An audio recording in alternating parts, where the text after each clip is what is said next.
شاء الله برافو عليك. بسم الله. السلام عليكم ورحمة الله وبركاته. وعليكم السلام ورحمة الله وبركاته. أعوذ بالله من الشيطان الرجيم. بسم الله الرحمن الرحيم. يا أيها الذين آمنوا اتقوا الله ولتنظر نفس ما قدمت لغد واتقوا الله إن الله خبير ما تعملون. ولا تكونوا كالذين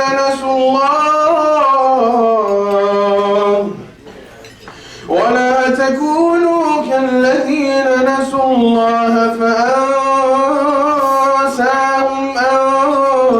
أنفسهم أولئك هم الفاسقون. لا يستوي أصحاب النار وأصحاب الجنة هم الفائزون.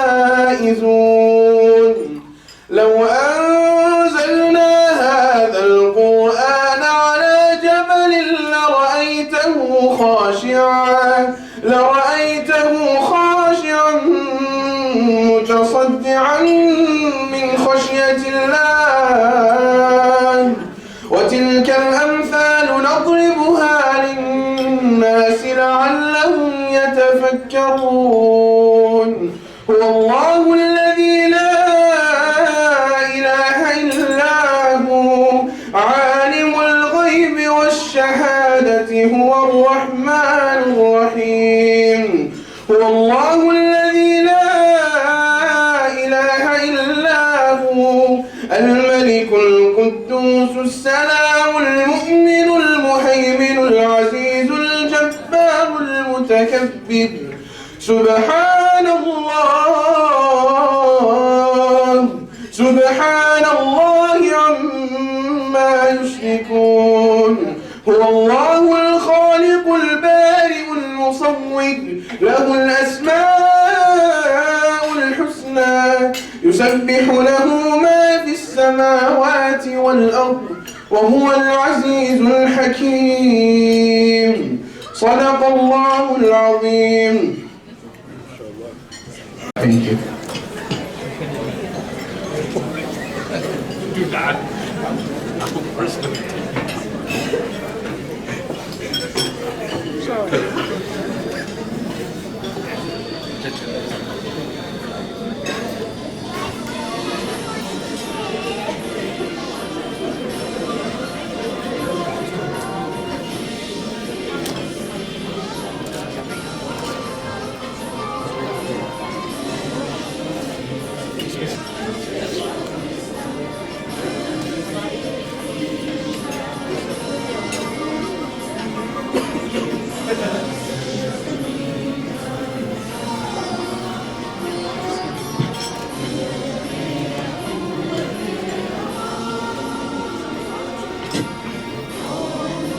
Thank you for coming here.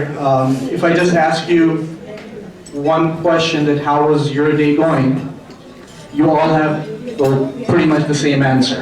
You woke up, you had good breakfast, you took your kids to school, went to work, came back, prepared them, get them ready, came here, and then you get a good call it a day. But if I tell you on the other end of the world, especially Pakistan that we were talking about, there are people who woke up and they had their kids, they sent them to work. Why? Because they needed to support their family. There was no school. And then there were kids who woke up in orphanages and they had no parents to prepare them for their school. There were kids who were waiting for somebody to drop them off at the bus stop, pick them up in the evening, take them out on the spring break somewhere. But they don't have all those luxuries that we have today. So tonight, especially all the parents, when you go back and you're tucking your kids into your bed and kissing them good night, don't forget those kids who are waiting for somebody to tuck them in the bed and say, kiss them goodnight. So we'll move along we'll have a lot of fun. We have Omar Egan, Jeremy McClellan here. But inshallah, we'll have fun with a purpose. Because fun without purpose is no fun at all. So inshallah, we'll move forward. And I would request Mr. Javed Ahmed Umrani, who's the Consul General of Pakistan, to please speak a few words with us.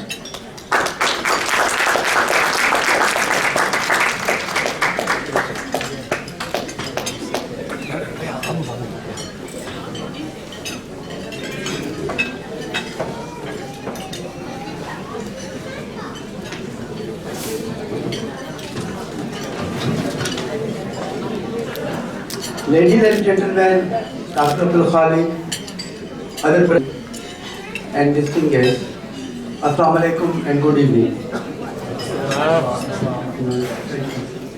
I am grateful to Helping Hand for inviting me and of affording an opportunity to speak to you. As we all know, Helping Hand is doing a great work in the field of philanthropy and are amongst the torch bearers in developing and empowering human life, providing them opportunities and serving humanity around the world. Their activities in disastrous conditions areas are highly commendable. There are almost 7 billion people that reside within the world. Yet the irony is that we often feel incredibly alone and distant from other human beings. At some point in our lives, we all will need the help of another. At some point, we all can be a help to someone in need. Helping others, and particularly in need, is part of a meaningful life and has been around for thousands of years. We know that finding happiness and fulfillment is achieved by loving rather than in being loved. Within this background, we look at the teaching of Islam. We find that one of the cultural central principles of Islam is helping others. Allah Almighty promises us that if we train ourselves to give in times of ease and hardship, our sustenance will increase.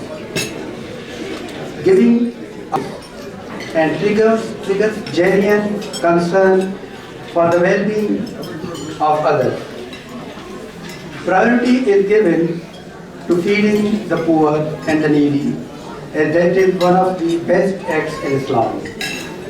Ladies and gentlemen, there is a Chinese saying that goes, if you want happiness for an hour, take a nap. If you want happiness for a day, go fishing.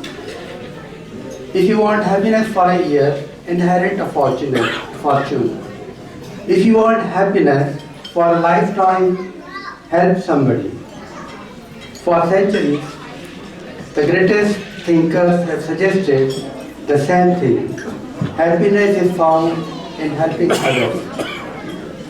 I thank you all again and would not take much time as more learned speakers are waiting to share their thoughts.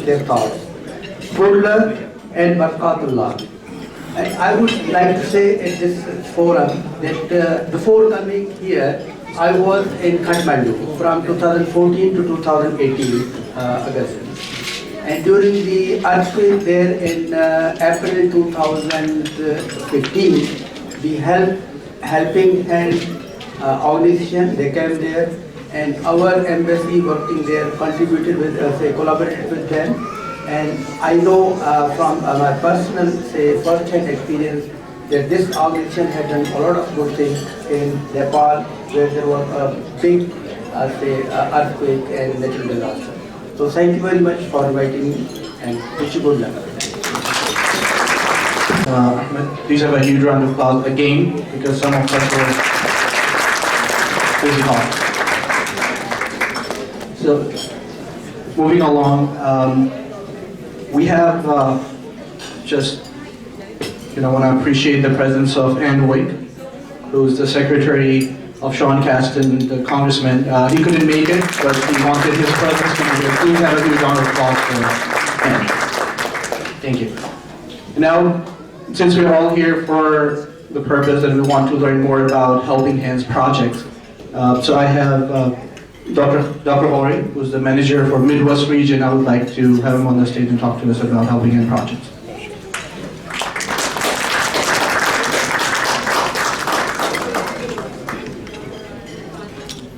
Bismillahirrahmanirrahim. First of all, thank you very much for your overwhelming response to the call of Helping Hand today. MashaAllah, I am seeing the whole hall is full, and this shows your commitment, your enthusiasm, and your dedication for this humanitarian work, and appreciation for Helping Hand, and a token of trust on what Helping Hand is doing. So once again, thank you. Just a brief I will be very brief in having introduction of Helping Hand. Many of you always know more than me, and I will be sticking to some of our projects which we are implementing in Pakistan. So just a historical perspective, you can see that Helping Hand, the mother organization of Helping Hand is ICNA, that's Islamic Circle of North America. Helping Hand came into existence in 2005, and it's a link between Pakistan and Helping Hand that it started after the country's most devastated earthquake in 2005. So it was started to collect some funds to have some relief and development activities there. And after that, Alhamdulillah, today our operations, our projects and our activities are going on in more than 50 countries across the globe.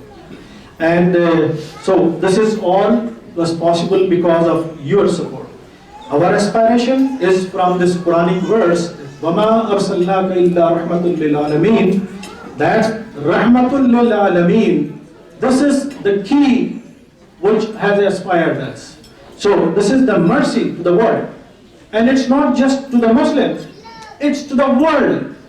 It's Rahmatul Lil Alameen. It's not just Rahmatul Lil Muslimin. It's Rahmatul Lil Alameen. So we are taking our aspiration from these Quranic verses.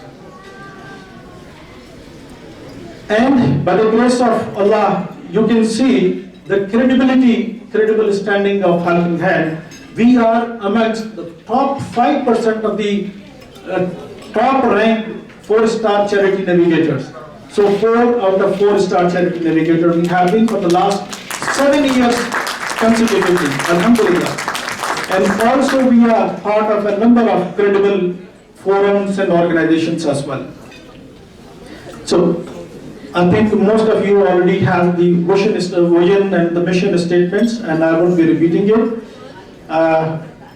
So just to be brief, we are working a number of programs and projects we are running in different parts of the world, starting from Water for Life, water and sanitation hygiene, that's WASH, comprehensive physical rehabilitation programs, healthcare, education support, infrastructure development, public advocacy and social justice.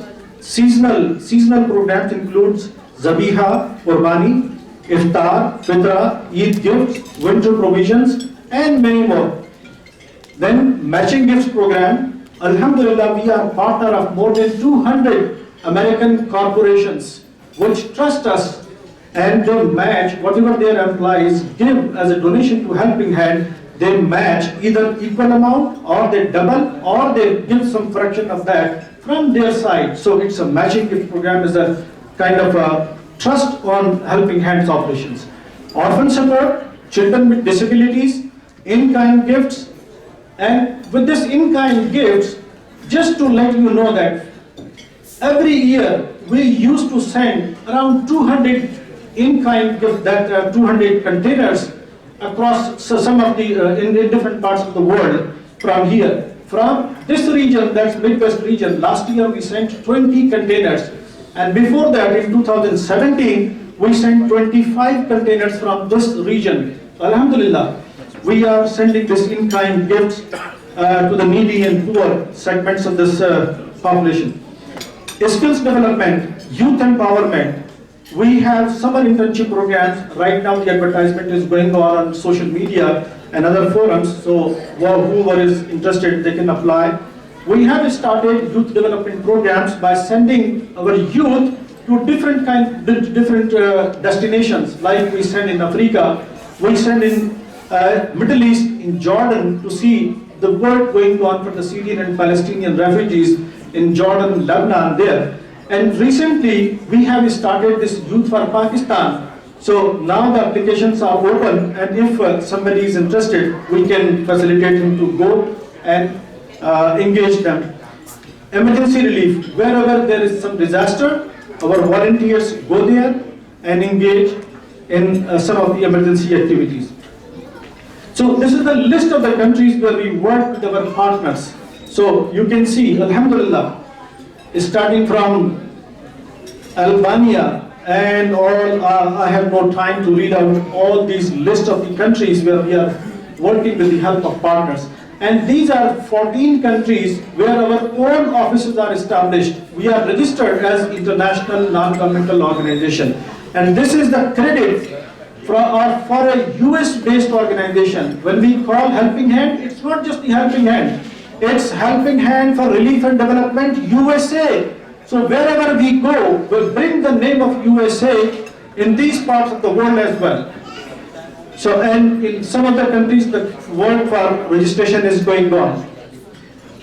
Now coming to the Pakistan, you know, it's a very kind of a heartening to know that we are working in all provinces, regions, all parts of Pakistan, Alhamdulillah. So when we will be looking in the details, and then you will be having more kind of in-depth information about that. There is a critical link of Pakistan and Islam, or the Muslims. Pakistan came into existence on midnight of 27th night of Ramadan. We know that 27th night of Ramadan. This 27th night, we used to call it Laylatul Qadr. So this is a coincidence. I don't know, this is just a arbitrary coincidence, or there is kind of a genuine link in that. Its name is Islamic Republic of Pakistan.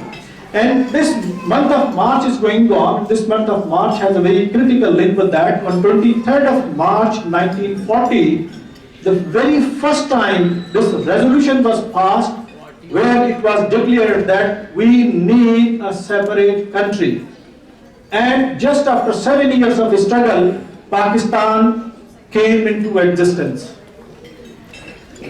So, its population is 212 million. It's 6th most populous country.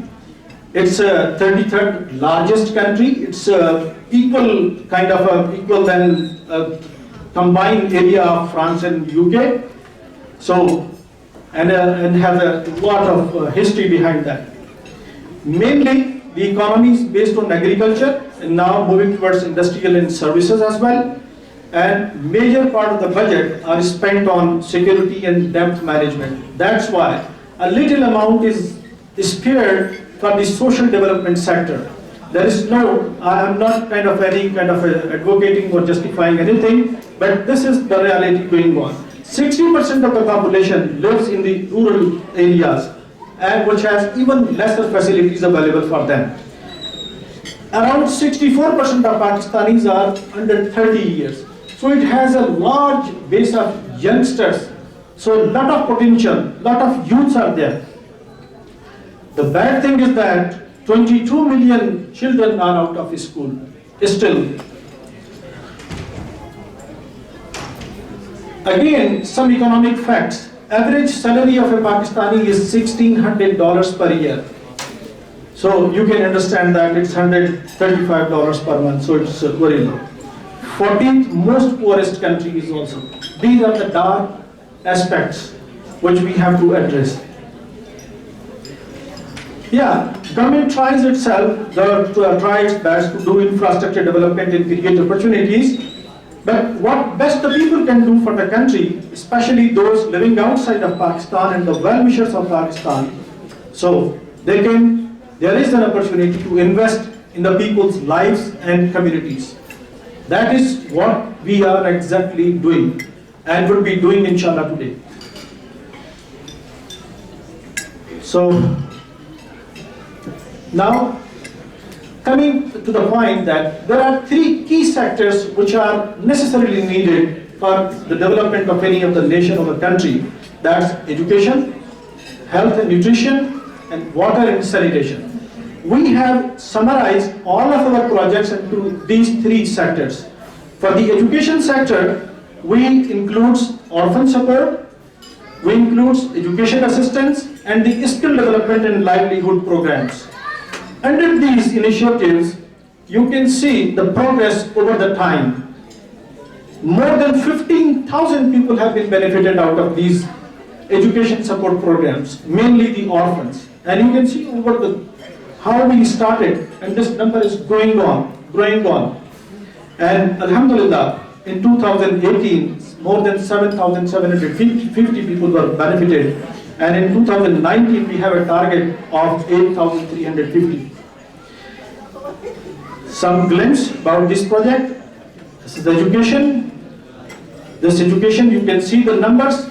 More than 4,000 students have been benefited. Again, some pictures for the education support program. The skill development program. We need lot of support from your side to boost up our skill development program, as this is the key to empower the communities. So you can see that in 2015, 16, 17 and 18 there was kind of a dip. We could not maintain our pace of work which we continued to establish from 2012, 13 and 14. And it is because of the less resources were available for that. So we will be inshallah overcoming with the help of you. So the second sector is the health and nutrition sector. In this health and nutrition sector, a number of projects are going on there in different parts of the country. Like Mother and Child Healthcare Center in Miawali, that's in Punjab province. Training of traditional birth attendants, safe births, neonatal care in Thar. This is the most, I think, deprived area of health facilities in Sindh. Health awareness sessions, vaccination, lab services, prevention of blindness. Under prevention of blindness, we have been serving a lot of people. Number of operations we conduct every year for the cataract. So just to prevent the blindness. Then the mobile clinics, 5 mobile ambulances we have provided. 5 children with disabilities ambulances, state-of-the-art, tailor-made ambulances to cater the need of the children with disabilities. Medical in-kind gifts. We have been providing a lot of medical and surgical supplies to many of the hospitals in different parts of the country. Then children with disabilities, we have thousands of these children in our network which we are taking care of with your support.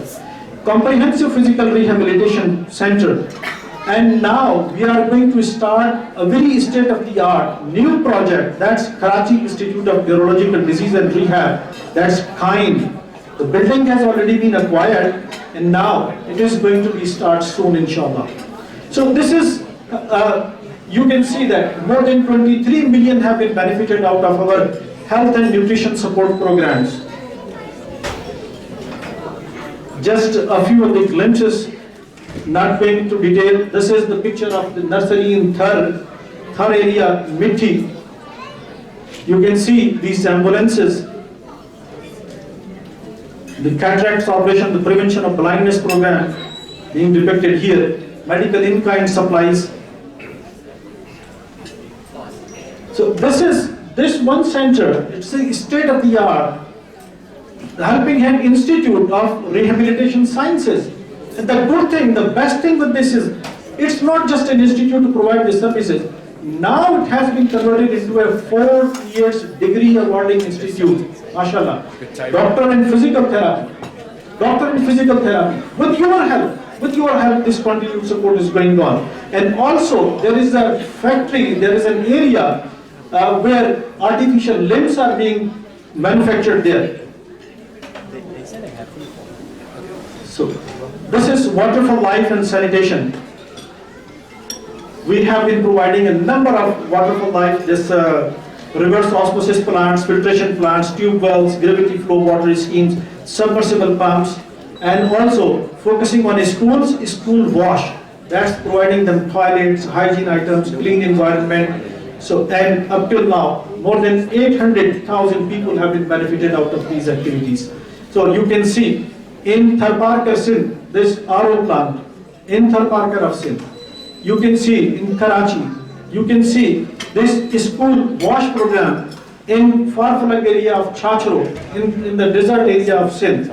So we are trying to cater the needs of our poor and needy. So if you would like to see where we are working, I am proud to display this map of Pakistan. This is there. You can see where we are operating, what the geographical area is. Starting from Gilgit and Baltistan, Azad Jammu and Kashmir, not leaving aside the tribal area, and Khyber Pakhtunkhwa, Punjab, Sindh, Balochistan, each and every area is covered, alhamdulillah. And it was all possible because of your support, your generosity. Now, I think I have so many things are there to tell you, and I think the time is very limited time is available, and I cannot go beyond that. So I will leave here and leave the floor for our next speaker, inshallah, and they will be talking about more about what specific things are.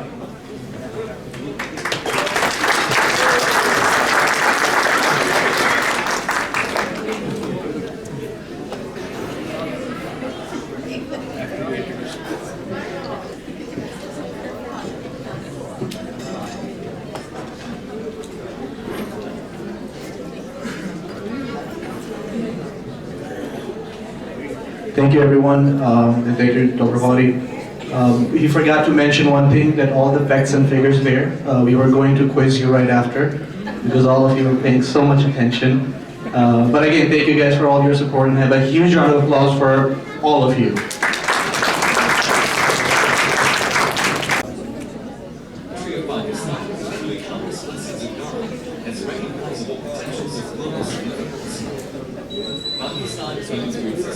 Preserve the identity of Muslims on the 27th night of Ramadan, on August 13, 1947. By the grace of God, Pakistan possesses everything that a country needs. Seas, rivers, lakes, deserts, forests, plateaus, high mountains, beautiful valleys, and above all, enterprising and talented youth population. Former U.S. President John F. Kennedy has famously said, "Ask not what your country can do for you, ask what you can do for your country." Friends and well-wishers have always tried to do their best for Pakistan, and these important endeavors need to continue. The finest way people can contribute is to invest in the people of Pakistan, helping them for relief and development. A top 4 out of 4-star U.S. charity, after the devastating earthquake of 2005, set out to achieve this for the people of Pakistan. Also, since the super floods of 2010, HHRD has invested over $5 billion every year, one community at a time, in over 40 districts of Pakistan. HHRD efforts have been in the key developmental sectors of education and training, healthcare and nutrition, water and sanitation, disaster relief, and much more. Lives of over 23 million out of 212 million population of Pakistan have been touched through these efforts of HHRD. In 2019, HHRD is providing these services in Pakistan.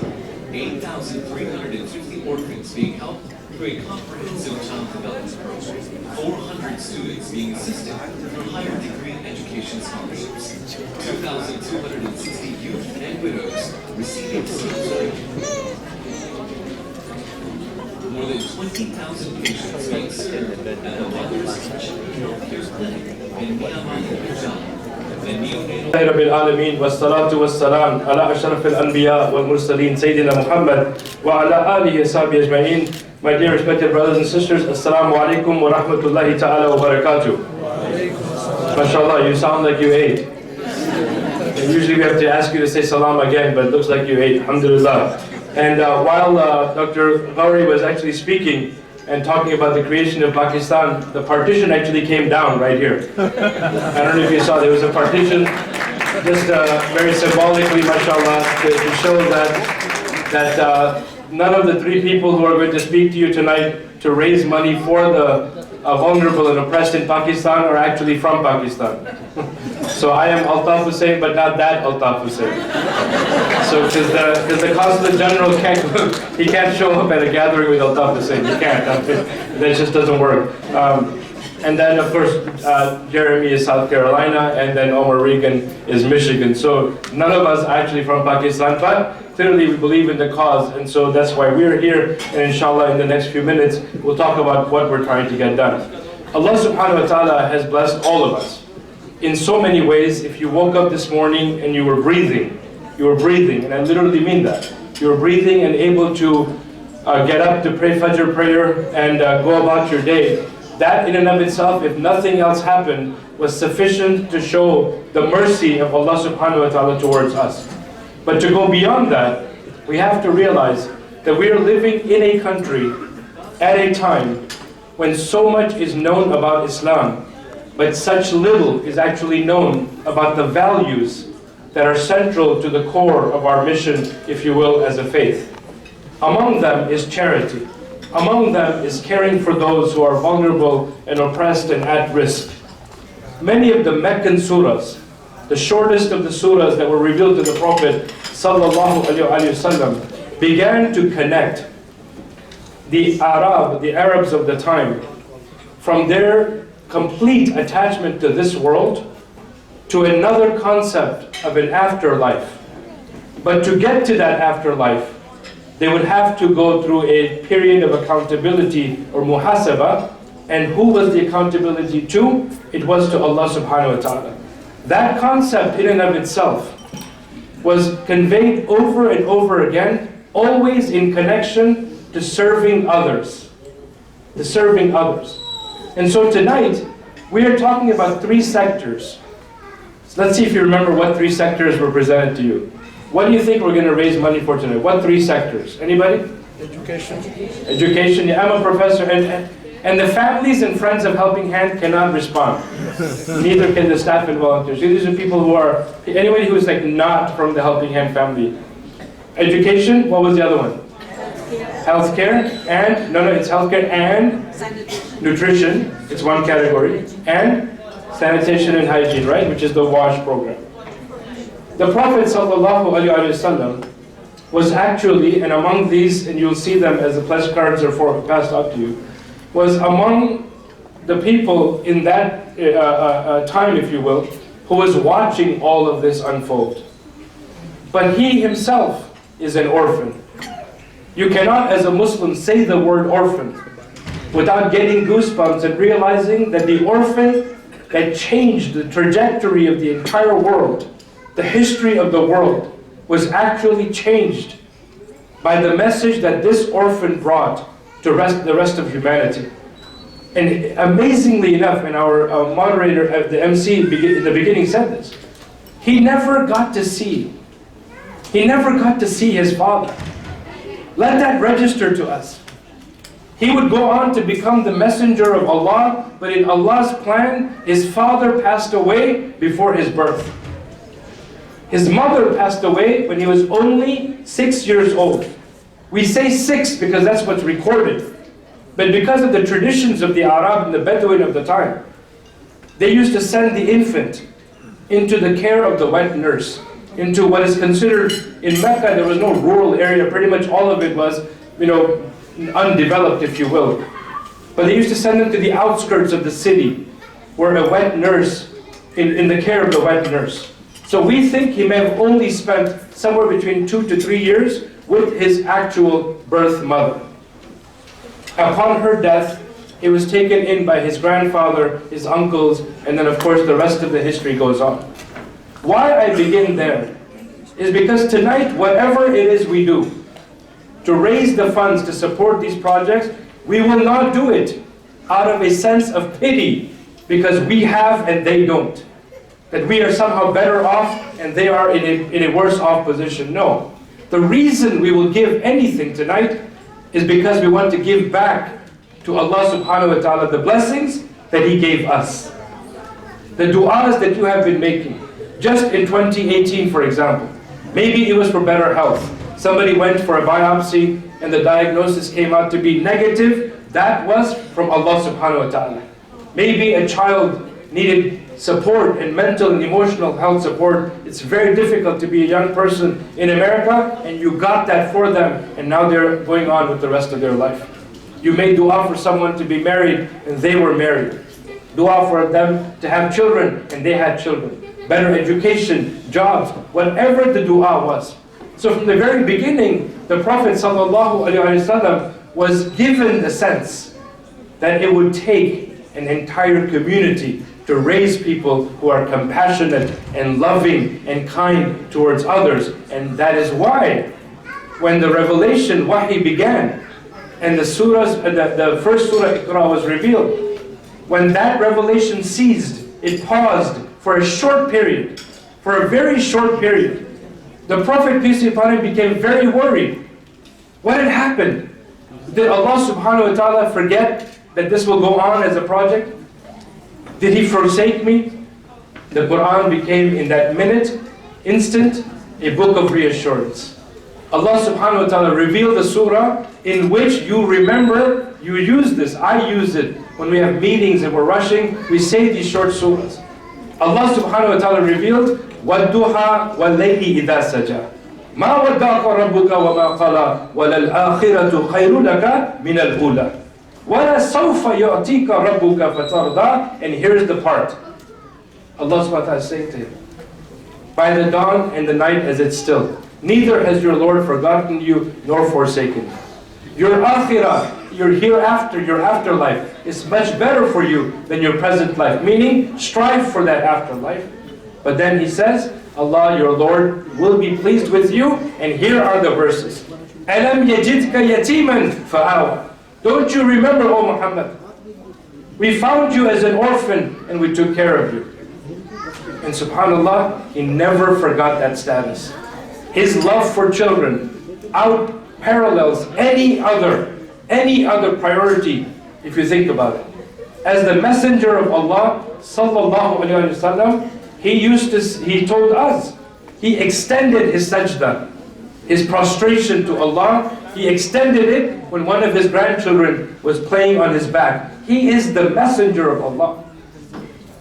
What patience, what love to say, I will not get up from this position until I feel that child who's playing on my back is satisfied, is content. And then he went on. One of the sectors is education, healthcare and nutrition, the sanitation programs. The core of it is children and women. And then he went on to tell his companions, if you want, because all of them not only wanted to be in his company while he was alive, but they knew to be reunited, as each one of us should be making dua, to be reunited in the akhirah, in Jannah, in paradise, with the Prophet sallallahu alaihi wasallam is one of the greatest aspirations of a Muslim. And so you know what he said? He said, I am the one who cares for an orphan. And then he raised his right hand, lowered 3 fingers and left 2 standing. And between these 2 fingers, barely any light escapes. He said, I am the one who cares for an orphan will be like this in paradise. Subhanallah. Think about what that means. It liberates us from the attachment to this world, of the wealth and the calling of this world, to say, if truly I want to be an upright human being, a woman or a man, young or old, that I want to aspire to give back to Allah the blessings that He has already blessed me with through giving and charity. So tonight, inshallah, that's why we are here. Because I teach social work. We watch this happening in America. Even as one of the wealthiest nations in the world, these three sectors are not that distant for us in America. So let's not act like these problems are not close to home. Education still needs a lot of effort and work. Healthcare, over 45 million before the Affordable Care Act were under or uninsured in America. And the sanitation problems and the idea access to water. If you go to Flint, Michigan today, even today, in other parts of the US, especially among the Native American and the First Nation tribes, this is not an easy undertaking. But tonight, inshallah, we will be blessed along many lines. The first and foremost of which is that we have gathered on a Friday. We have gathered on a blessed day. The sun has set, so we've started the Saturday. We've started the Saturday.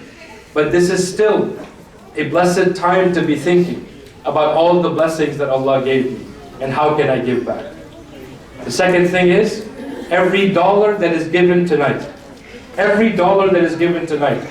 40 cents is given to education, 35 cents for healthcare and nutrition, 25 cents for the sanitation programs, which means, regardless of your passion, regardless of your interest in any of these sectors, every dollar is being broken up in these sectors.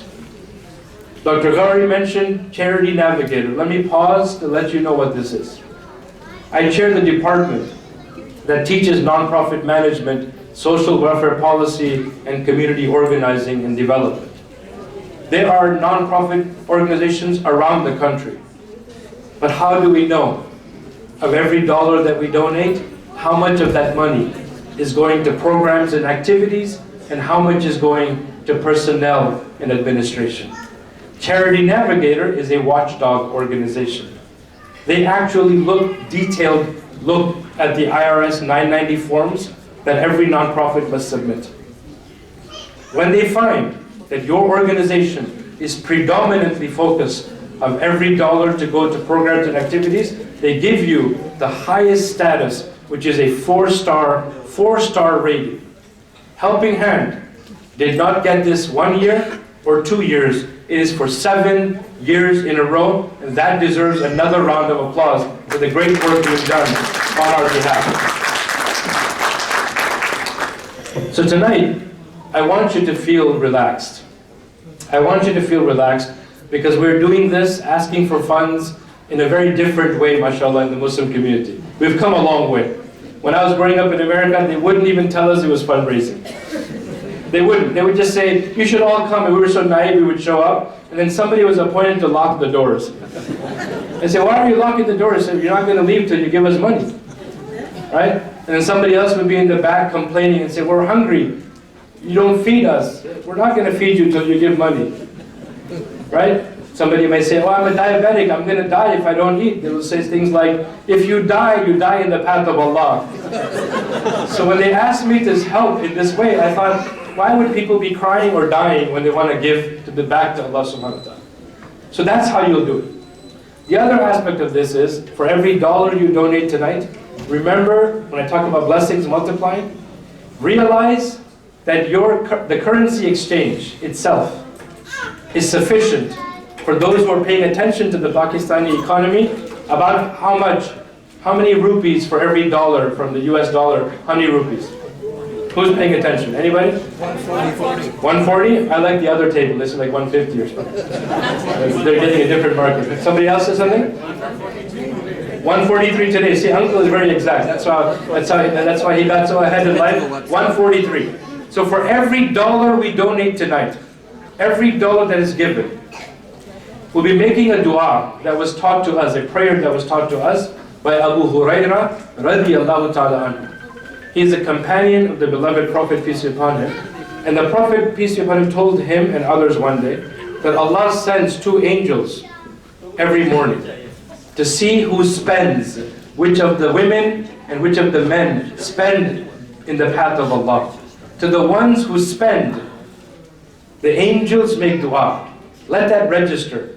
Because we ask human beings to make dua. We say, you're traveling, make dua for me. I'm sick, make dua for me. I have an interview, make dua for me. The angels make a dua, and the angels have a direct connection to the divine. You know the dua they make every time you spend. The angels say, Allahumma a'ti munfiqan khalafa. Oh Allah, give to the person something in place of the wealth that they have spent. The wealth that they have spent. So think about how amazing it is to live in a land where we have been blessed with so much, to have come from a land. By the way, how many folks who are in the audience tonight, I am not yet fundraising, relax, by a show of hands, or better yet, you might be too nervous to do that, by an applause, are actually from Pakistan? Please applause. Applause. Right? Right? So you already know that your being here in the US is not because of policies that changed and the conscience of the country that changed and immigration laws that were changed. It was because Allah had already willed that in 2019, on March the 29th, you would actually be in Chicago. That's where your nasib, that's where you were willed to be. So what will you do now that His plan is taking effect? What will you do to show gratitude? So number one, either when I ask for the funds, you will have it, and you will have it outright. And you'll say, I'm able to do this on behalf of myself and my family. Or you'll say, I will do it in installments. I'll do it in monthly installments, for example. Or you'll say, I know I have family and friends who want to support, but they couldn't be here tonight. Everybody has different obligations, but I'll raise my hand and I'll get it done through friends and family for the sake of this amazing effort and these three sectors. So to get us started, I have to do what I always have to do, which is to make sure your energy and your blood is flowing. So the cardiologists tell us that your blood has to be rushing for you to be able to think straight and get things done. And the best way to do that is some exercise. You ready for that? Really? You guys sound really excited to exercise, mashallah. All right, so raise both of your hands above your chest level like this. So really, I checked with the imams, it's okay to exercise in Islam. Some of you are like, I don't know, right? And then start pumping your fists like this. There you go, mashallah. So my research has found that it's so much easier to write checks. Oh my God, I am so glad you laughed, because we have not one but two comedians coming up. And that's all they do expect from you is laughter. I expect money, they expect laughter, right? So I'm so glad you laughed. MashaAllah, may Allah bless you. Alhamdulillah. All right, so to start us off, you can look at the three sectors and think about which one motivates you the most. But you don't just give in that sector, you give whatever you can. So tonight, keep doing one, renew your intention and say, oh Allah, for whatever reason I left home today, I am here now, let me focus on this particular effort. Number two, do not be worried about how much we'll raise. Not one penny less or more will be raised tonight, except what Allah subhanahu wa ta'ala has already written. These things are done. It's in the record with Allah. All we're doing is an exercise to motivate one another to do what we can. It's already in His record. In fact, I've been to several fundraising events where people plan for months to get things done, and things like one of our beautiful Muslim American children actually pulled a fire alarm in a banquet hall, and everybody had to evacuate. And the organizers were like, oh my Allah, right? How are we going to get the money? The money was raised, no problem at all. Do not worry. Last but not least, you'll be tempted, because you've been sitting for a while, but you've already eaten, you've had dessert, right? You'll be tempted to speak to one another. Instead of doing that, make dua, make adhkar, and say, oh Allah, help us to affect and impact the lives of those whom we may never meet, sitting all the way here, thousands of miles away in Chicago. So to start us off tonight, who among us says, either you have it, you do it in installments, or you do it with family and friends, at a small amount for the number of people we have and what we want to try to get done at $10,000. You know, typically we start much higher. We're being merciful tonight, inshallah, at $10,000. It takes either a brother or a sister, a business, a masjid community that says, inshallah, we'll get it done. 10,000 is basically 5 friends giving 2,000 each. 10 friends giving 1,000 each. 20 friends giving 500 each. If you have the imagination to believe in these three sectors, to change these lives, to impact them, inshallah, we'll get it done. Anybody at all that wants to take on the challenge at $10,000. $10,000. 10,000 going once, 10,000 going twice. Twice and a half? Anybody? Sisters or brothers? It's an equal opportunity giving. Allah mentions both in the Quran. إِنَّ الْمُصَدِّقِينَ وَالْمُصَدِّقَاتِ. Those of the men who give in sadaqah, those of the women who give in sadaqah, Allah multiplies their reward, mashallah. Anybody at all for 10,000? 10,000. Khair, inshallah, we're going to move on. I know you're doing barakah math, which is fine, right? You're thinking about how much can I give, right? Vacation is coming up, umrah is coming up maybe for you, renovation of the house in the summer, right? Graduation parties, all the stuff, marriage. So there was a couple sitting, just like you are, and the imam knew they had the money. So he said, why don't you guys give the money? Well, and Allah will bless you with so much. They said, well, we have a son. He needs to get married, so we're trying to save the money for his marriage. So the imam said, why don't we make dua? Oh Allah, bless this young man with a righteous, pious spouse. And if you make the donation, inshallah, Allah will answer your dua. The mother said, we have a big problem. So what is the problem? He said, our son has already found someone, and he really wants to marry her, so we need the money. The imam was smarter. He said, let's make a different dua.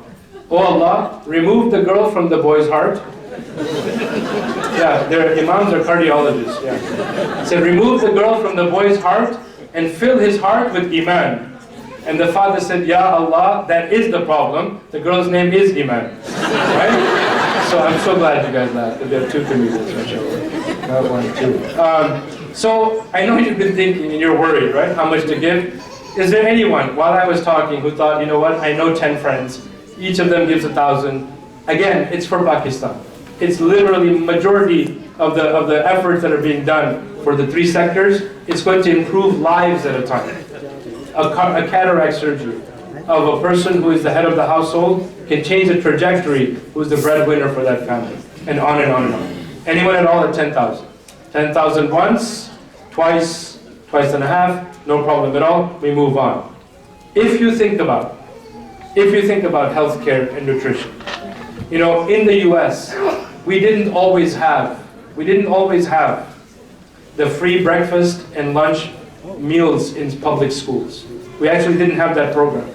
It took the country, the entire nation, to come to terms with the fact that children who have not had a good meal, who are expected then to concentrate and focus, will be agitated at best, will be deprived of the greatest of nutrients to get through the day. And how do we answer that question? So we instituted those programs. In some of these countries, in Pakistan particularly, in other parts of the world as well, the approach to orphan care and child care in that sector is usually warehousing. We're 30, 40 children to a room. You should just be glad because we're providing for you. Helping Hand does it very differently. A guardian family providing care in-house, if you will, with someone known to the community or the family, and it's not a warehouse type effort. So their health care is taken care of. Their nutrition is taken care of. I'm going to move for the sake of time to $5,000. But I need you to focus. I need you to think about the blessings you've had. And you can raise your hand, or you can give the pledge form to a volunteer. Both of them, both of the types of giving. The ones who do it anonymously, quietly, and those who do it publicly are mentioned in the Quran. Both in the same verse. الَّذِينَ يُنْفِقُونَ أَمْوَالَهُمْ. Those who spend of their wealth. بِاللَّيْلِ وَالنَّهَارِ. بِاللَّيْلِ وَالنَّهَارِ. By night and by day. سِرًّا, in private or anonymously. وَعَلَانِيًا, in public. فَلَهُمْ أَجْرُهُمْ عِنْدَ رَبِّهِمْ. There is a reward for them from their Lord. And here's the beautiful part. When you spend in the path of Allah, Allah is saying, I will look after your mental health. Those who don't have much have fear and anxiety. How will we make ends meet? Those who have a lot have fear and anxiety. How will we hold on to this wealth? And in the Quran, in that verse, Allah subhanahu wa ta'ala is saying, وَلَا خَوْفٌ عَلَيْهِمْ وَلَا هُمْ يَحْزَنُونَ. Those are the people who experience neither fear nor anxiety or grief because they're constantly spending in the path of Allah and the amount is never specified. How many hands tonight could we get outright in installments or as a group, a business, a masjid community, a group who gets together here to study, a study circle group at $5,000? At $5,000. There must be one person here tonight who will start us off, inshallah, 10 friends, giving you 500 each. And if you go to them and you only get 5 friends instead of 10 friends, Helping Hand won't come after you to say, hey, you didn't complete the rest of it. Why? Because Islam is a beautiful religion. The Prophet, peace be upon him, taught us, when you make an intention, niyyah, when you make an intention to do a good deed, but you are unable to achieve the good deed, you get the reward as if you actually did the good deed. If you make the intention and you actually do the good deed, you get multiple rewards for the deed that you've done. Where is that person from 5,000? MashaAllah, MashaAllah. We have one hand here. And the reason I'm on stage is I can see, so it's not like moon sighting. Don't get worried and say, where did you see the hand? I saw the hand. Because between the person and myself, all I will say is, takbir. Allahumma a'ti munfiqan khalafa. Say Ameen. Allah, replace their wealth and multiply their wealth. Give them something in place of what they have spent tonight. Say Ameen. MashaAllah. Is there a second person? A brother, sister, a group, again, a business, a family, however you want to do it. 20 friends. Think about that. 20 friends. Spending about 250 each, that can reach the 5,000 goal. And I can't imagine in all the people with whom you pray and eat and all of that. Dr. Sabil is here. If we did as Muslims more da'wah than we did da'wat, we would be in a much different state. But we have spent most of the last several decades in the da'wat circle and not in the da'wah circle. So now it's time to do that, right? Any other hands at 5,000? 5,000. And some of you may have filled out the forms. The volunteer shall let me know. So if we can say the name, inshallah, fine. If not, if they say anonymous, we will not say it, inshallah. So we have, mashallah, from Brother Abdulaziz, mashallah. Ooh. Well, try to emphasize the don't announce the name. Yeah. Brother, at mashallah, at $5,000. Takbir. Allahumma ati munfiqan khalafa. Say Ameen. MashaAllah. May Allah bless you and your family. Where are the others? Where are the others? Anyone else at 5,000? You're thinking about it. Maybe as your table, right? Your table thinks about it and says, you know what? Each of us can give 500, 1,000, whatever your capacity. Anyone else at 5,000? Anyone else at 5,000? Chicagoland. I know your compassion fatigue and donor fatigue, masjid fundraising, Islamic school fundraising, other organization fundraising, and finally you're here tonight. But I'm convinced that you have the goodwill, and inshallah we'll do as much as possible. Any other hands at 5,000? The beautiful part is Ramadan is approaching. Ramadan is approaching. And I tell people all the time, if you can, make the pledge now. Make the pledge now. Don't worry and wait till Ramadan to give, but make the pledge now, and then you can complete the pledge. Complete the giving in Ramadan. You get both blessings, inshallah, of having made the pledge, but also of having given. Yes, mashallah. So the brother's reminding me that we also have credit card swipers, and mashallah, I've seen them do it. They swipe it so fast, you don't even know what happened. Just give them the credit card, then suddenly they swipe it, you're like, what just happened? Where did my money go? And alhamdulillah, it's to whatever your desire is. Any other hands at 5,000? 5,000. 5,000 once, 5,000 twice, twice and a half. Khair, inshallah, no problem at all. We're aiming for 100% giving. So everyone, inshallah, will do to their capacity, whatever you can. But for the sake of time, inshallah, we're going to keep moving on. Now, I'm going to move from 5,000, but rest assured that we need to raise a lot more money than we have already raised. And some of you have been giving by pledge forms. We'll count that as well. But we need to up the momentum a little bit, because the comedians will not come on. I'm just joking. They will come on. And we're not going to hold the comedy till you give. But we want you to support, right? So I'm moving from 5,000.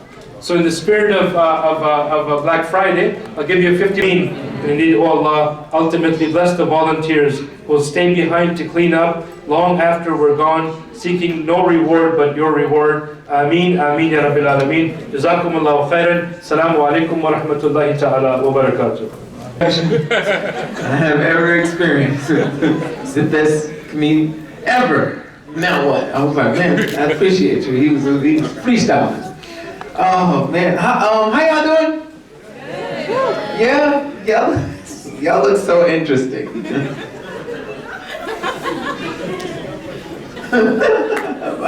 I'm happy to see y'all. Wait, I gotta put this on Instagram. Hold on, wait, before I'm having fun just looking at y'all. This is funny. Hold on. So if y'all, you guys want to show me how live you are, because it's gonna be on Instagram. Okay, well, so I'm in this beautiful place called Chicago, and they came out. Look at them. Okay, wait, look at them. I can't put that on Instagram. Oh, this is so bad. Woo! Even your faces look like. People wasn't saying woo, and they was looking at other people say woo woo. How you say woo woo? I'm like, yeah, I'm happy, baby. So I see some people smiling, but then in the audience, I see some Muslims. I don't know, like I was studying Prophet Muhammad, right? And he was known not to part anybody without a smile. So generally what that tells me is Muslims should be walking around like this all the time. And people be like, what's wrong with them? Oh, they're just Muslims. In the crowd, I see some people just look like, oh Allah, why am I here, Allah? I just want to go to Jannah. Like, we're supposed to be smiling, man, just happy people, just yay. Is the Arabs here? What? I did not think you were here. Assalamu alaikum.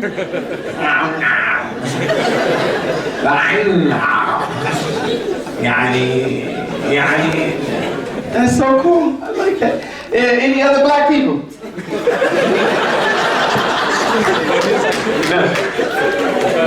No. Not a single one of you. It's just me. I feel good. The token black guy. Yeah. Sister Ann, are you representing a white family? Yes? Yeah. Ann, what's your name? Star? Daria. Daria. Oh. Hello, Daria. Yeah, I see that. Hey, Daria, I like that. And the way she said it, Daria. I like that. So, this is the only whites? Hey, we got Jeremy. Jeremy. I knew that. And this is on 17 tour, I ain't going nowhere without Jeremy. I look for Jeremy. Where's Jeremy? So it's four of us up against this brown. Look at the browns. This is a brown night. Let's see, look, India's here?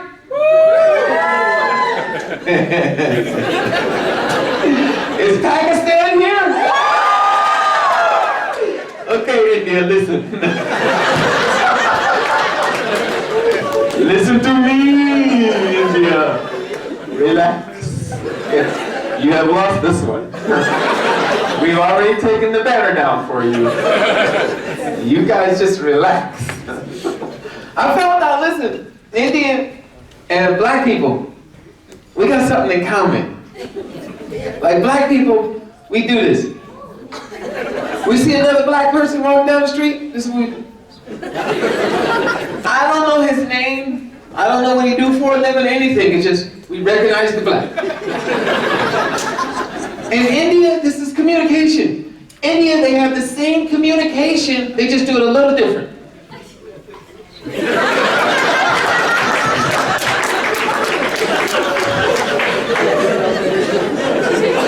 You don't know if it's a yes or a no. I was like, I have to learn this. I only know the black one. So I've been learning. So they was teaching me. I got a friend named Nadir Khan, right? He was teaching me, he said, listen, when you go to India and you want to meet your friend from the other village, there's a loud river in between, so you can't hear each other. What you would do is, you would Poke your eyes. Stick your neck out like this. Raise your hand and go.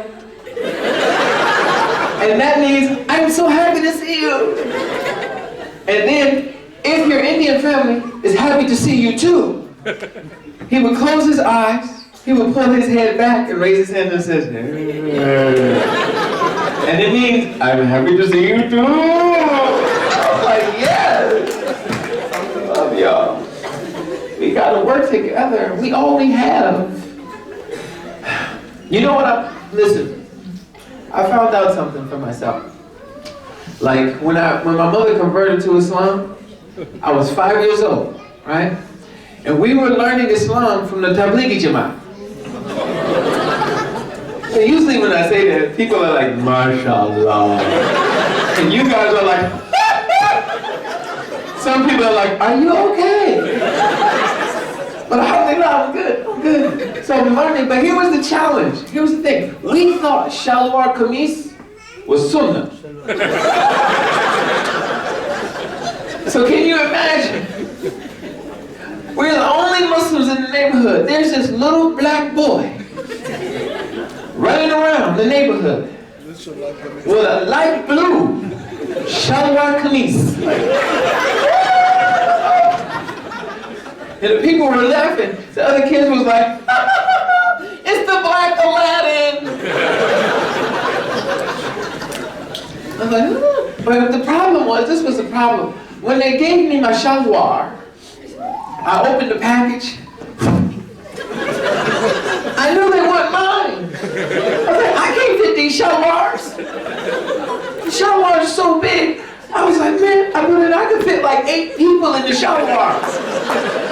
I was like, look at this, and then the shalwar. They was like, no, you have to take this. It's called the nara. Now you take the nara and you put it in the shalwar. First of all, it wasn't even enough. The slit in my shalwar wasn't big enough for me to even put the nara in the shalwar. So I had to rip the shalwar, just to stick the nara in the shalwar. Now, I'm just putting my nara in my shalwar. I'm still putting my nara in the shalwar. When I finished putting the nara in the shalwar, a true story, I pulled my nara, my shalwar come close to my waist. I still have so much nara left. I don't know what to do with all of this nara. So I take my nara and I tuck it in the waist of my shalwar. And I go outside, I was playing. And they looked and was like, he has a white tail. Because my nara came out of the bottom of my shalwar. And it looked like I was just a little black boy with a light blue shalwar kameez and a white tail. Woo! So because of that upbringing, I come to the conclusion that I'm not only black, I am Blackistani. Yes. So it's so funny when I was watching the history, because I was like, man, I got to get to know my roots. I was like, wait a minute, what is going on? I was studying and I said, oh my God, there was no Pakistan? What? I'm turning the pages. I was like, no, I didn't know that. It was all India. Did y'all know that? Did you know that? You didn't either, huh? You were like me. I said, no. Frankly, I don't care. But I was shocked. And I was like, oh my goodness. It was just one place called India. And then somebody came and split them up. Gore. Gore.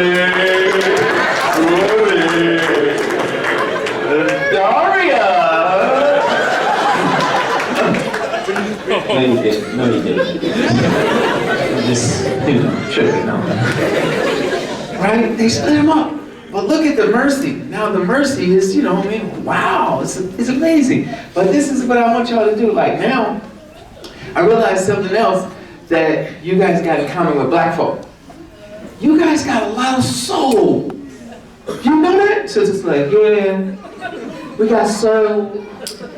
Because I was listening to the song and the guy was like, Tujhe dekha, thoya jana sanam. And I was like, ooh. I felt that. I turned around like I was walking, I heard, Tujhe dekha. And then he did it faster. Tujhe dekha, thoya jana sanam. Pyar hota hai. That's the only way I can do it. And then they get all really cool with it. I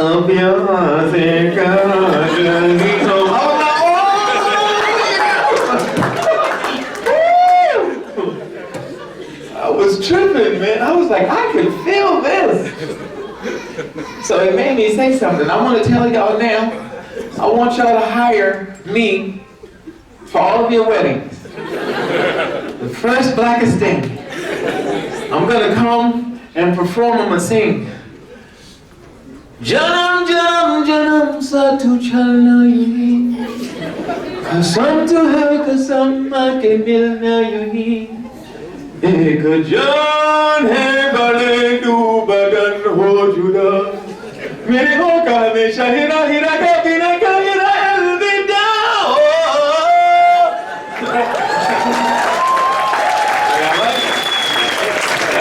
And then I'm gonna do this. Because you guys have Shah Rukh Khan. But now you have Shah Rukh Kala. Yeah. That's that deep there. I'm gonna do my hands. Yeah, I'm gonna do it. Something else I learned about Indian men and Pakistani men, you guys are very romantic.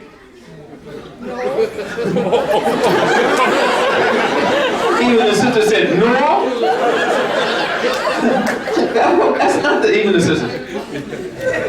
You see their face. Ven is the romance. I know, I was looking because I was watching the Bollywood and the guy was like, Tum meri jaan ho. Meri zindagi ho. Mujhse shadi karo. I was like, yes, say yes. I was so touched. And now you guys are looking at me. This group right here, look at all this. Somebody in this group is looking at me like, Dal mein kuch kala hai.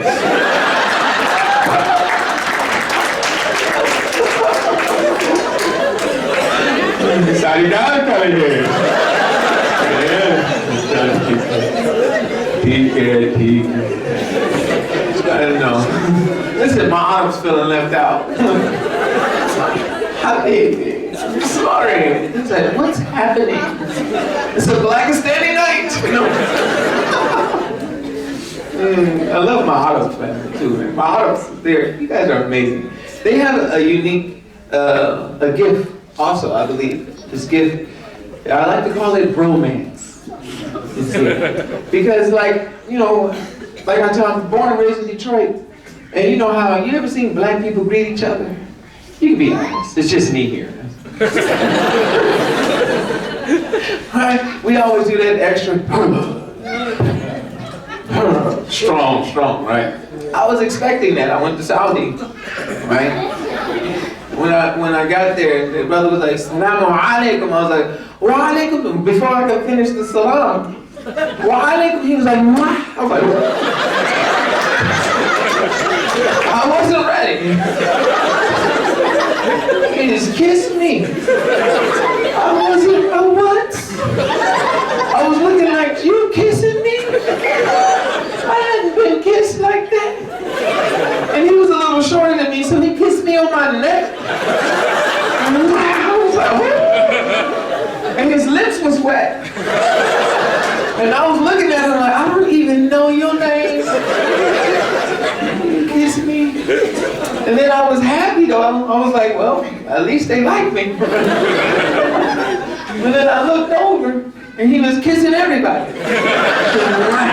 And then some people got 3 kisses. And then I got jealous. I said, well, you owe me 2 more. I want them kisses. And it was nice, man, to experience different cultures, man. It's like, you gotta be open. And anybody ever been to China? I've been to China. Let me tell you something. You gotta be open to experience different cultures. Let me tell you what happened to me. They don't, other places, they have a system. Like, you know, in America, Daria, we have this thing. Yeah, I gotta connect, you know. Listen, they have this thing, you know, we have this thing, personal space, right? People get too close. That's like, whoa. It's an unspoken rule. I was in China. I got on the elevator, right? True story. I got on the elevator. Bling! The elevator's going. So the lady got on the next floor. And then she came. And like it was all of this space in the elevator. She came right up to me. Like connect. I was like, haram. She was too close. Haram. Like I was like, man, this. But I didn't want to be like, no, like, I'm allergic to you, how dare you. I didn't want to be like that, so I stood my ground. I stood there, right? And then the elevator went to the next floor, and it was a guy. And then he came and connected onto her. And I was like, oh, well, maybe they know each other. Like, I don't know, right? And then the elevator stopped again at the next floor, it was a lady, and she connected onto him. Now I look around, there's all of this space in the elevator, and why are we sitting here connected? I was like, oh, we're playing dominoes. And I'm the #1 black. I'm leading the pack. I felt good again. I was like, yes. And I went outside, and they was looking like, oh. They made me feel good. It was like racism, but it was different. It was racism with love. Because they was like, oh, the black. Why you are the black man? You want to take a picture? Because they don't see black people a lot. So they was like, oh, take a picture, you know, take a picture, right? And so I was like, okay, maybe this is good. I couldn't tell if they were going to be like, look, we seen the black one today. I couldn't tell, but they started calling me random black people names. You are like a Kirby. You are like a Kirby. You are like a Kirby. You gotta take a picture. And then the one guy came up and was like, you are like Rush Hour. Rush Hour, James Carter, Rush Hour. And then I was like, well, you better hurry up, man, get your picture. Man, we gotta hurry up and do this, man. Take a picture, man. Tell your friends I'm here, man. You can do this all day long. Ciao. And then from then on, I had a team of Chinese people. I was living my best life. Y'all should have been there.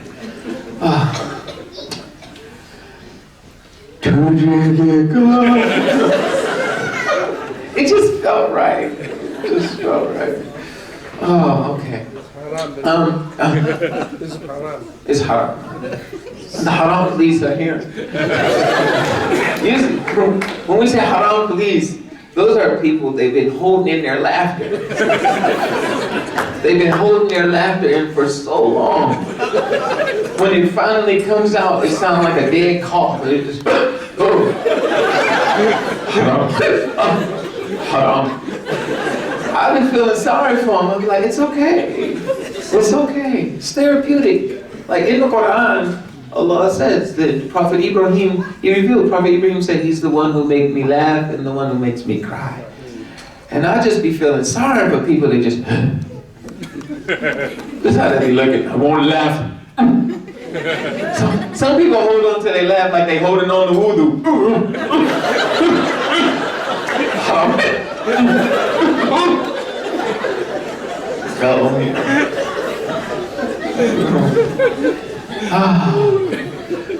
We need more white Muslims. Sister Ann. We do. You guys, look, we have some black ones too. A lot of them, they scattered around. We don't have a lot of white ones. So, Sister Ann and Daria, by coming tonight, you have just been adopted by us. Ashhadu. No, I really do, to be honest with you. You know, it was a long night. I kept looking over there at, you know, my family, my Aunt Ann and Daria. They was like, whoop, it was a long night. But I do, man. You guys are troopers because you came and hung out with all of these people. Like, I know you did. Did you know the Khans? Yes, there's a lot of Pakistanis named Khan. And the Patels. There's only a few of them.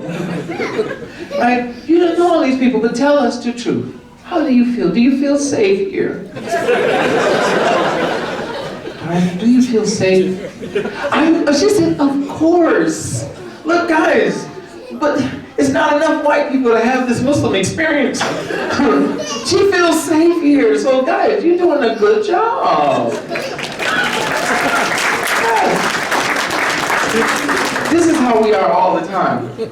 Oh, almost. You see a khutbah. Don't worry, the Arabs, I was there, and I seen the Arabs was doing it, and they was like, and then the guy was like, and then I was like, wait, no, don't fight. He was like, what are you talking about? We're not fighting. We just said that the lamb was better than the chicken. I thought it was a fight. Sometimes that the ayn in the language, it makes it sound aggressive. But it's not. Sweet, loving words. Oh man, thinking of There are Arabs out there. the Arab. Oh, yeah, I know. They are there. Alhamdulillah. When I was so bad when I was little, I wanted to like learn in Arabic. That's I had to learn. Matter of fact, I'm telling you, they used to hit us, you know. Illa. I was like, oh, I don't know it. Illa. Right? You know what I'm talking about. We won't talk about that right now. It's a therapy session. But I was like, it was hard for me to learn my Arabic alphabets. Like I had to mix my black culture in it. Right? You know how we like singing, you know, and having a little rhythm, right? So I used to do that. I used to have to do that because learning my Arabic alphabets, it wasn't my first language. So I would put two letters together, right? And I would just do the rhythm. Alif ba. Alif ba. Alif ba. I just keep repeating. Alif ba. Alif ba. Ba ta ba ta ba. Jim ha, jim ha, ha. And they were trying to teach me, like, you have to have the makhraj. Wad. Bite your tongue, put your tongue on the side. Wad. I was like, I don't know what you're saying. Even, I promise you, I'll be having a flashback. When that beautiful Qari Hamza, where is he at? Where's that Hamza? Boy, that guy, Allah bless you forever. Listen. When he was there, I promise you, I was looking at his makhraj. I was like, I can't tell, he sounds good. But I didn't see him doing them. They were telling me to do this. Right? They was doing that to me, and I couldn't get it right. So I was like, I would just be and I would do that. Right? I do the right? And then what's the next two letters? Huh? Look, it's so right.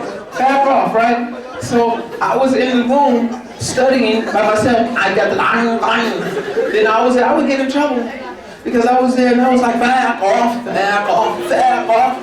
And the teacher came in, Haram, what are you saying? I was like, these are my Arabic alphabets. Back off, back off. I would get in trouble. I know. I would get in so much trouble. Even when my neighbors used to be like, they're not real Muslims, you know, and I told my sister when they come around, let's talk in Arabic. And she said, well, we don't know no Arabic. I said, I know, but we know Fatiha. So when they came, my sister was like, Alhamdulillah, I was like, oh, my God, thank you. She said, yeah. We got to talk about that, I mean, let's go. They was like, oh my God. Yeah. So, as I was saying, before we go, we need more white Muslims. We found more white Muslims in Utah. That's why I said, oh my God, this is where you guys are. Darn, I promise you, you didn't see as many white Muslims in my life. I was like, what are y'all doing here? Yes, but it was really cool. Because I have really wanted to meet the first white American Muslim Valley girl. Like in my mind, she would be like, oh my Allah. In my mind. Like, yeah, as if. They'd be like, are you gonna come out with us? I'm like, I gotta get up and make my fudger. I wanted to meet her. Now I just imagine, like, what if Donald Trump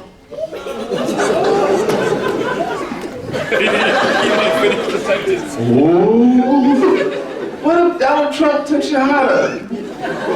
Like, even we don't want him, huh? Don't say it, Donald! You'll be like, I'm gonna say it. I'm gonna say it. I'm gonna say it. Ashhadu an la ilaha illallah. I said it, it's going to be great, it's amazing. Islam is amazing. I know I made a lot of mistakes. I said a lot of things. I upset a lot of you. But from now on, I'm going to show the world just how amazing this religion is. So I'm going to make sure in every airport, in every bathroom, there's a lota. We'd be like, really? It's gonna be great. And for all my Latino Muslims, we're gonna build that wall.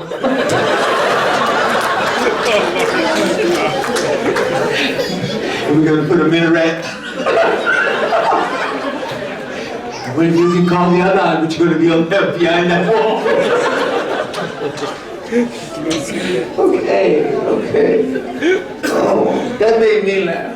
Because I was actually imagining him say it. Oh, he'll be looking, all keeping that slogan. We're gonna make Salat great again. Okay, I'm sorry. As you can see, I need a lot of dua. Can you tell? Somebody's got to pray for me. Yes, I mean. Okay. Now can we do this again so I can actually post it? Can we do it? No, hold on, let me find out. Hold on, don't say that.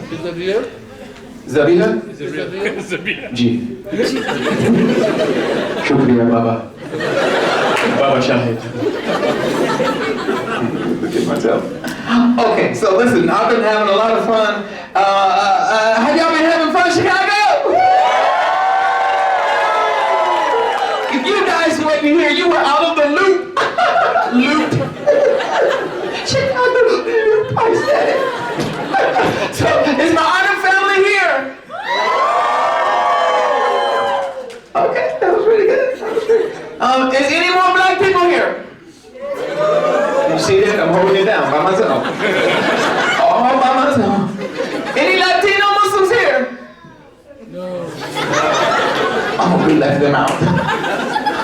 Okay, my white people. Woo! Yeah. Just a couple, but they're here though. They're here, and they're safe. Is India here?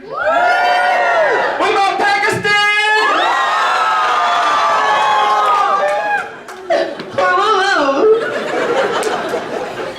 Okay, now I'm gonna post that tomorrow. You guys tag yourselves, and we need you to follow, okay? You see the Hollywood? Y'all like my shirt? Yeah. The Hollywood is real. Like, we are making movies that tear down these walls that will bring us together. You understand? So we're making beautiful stories. I honestly, in all of Hollywood, you have never seen a story for Muslims by Muslims that everyone can enjoy, have you? I know, so we're doing that, man. And we're not making white people bad people. I know, it's true. They do find themselves. Like you, darling. She's like, we can't, don't mix me up there. That's what I be saying about my people. I'll be like, look at this, look at this. He keep dancing. Look at him. Right? So our goal is, oh, there it is. The sound.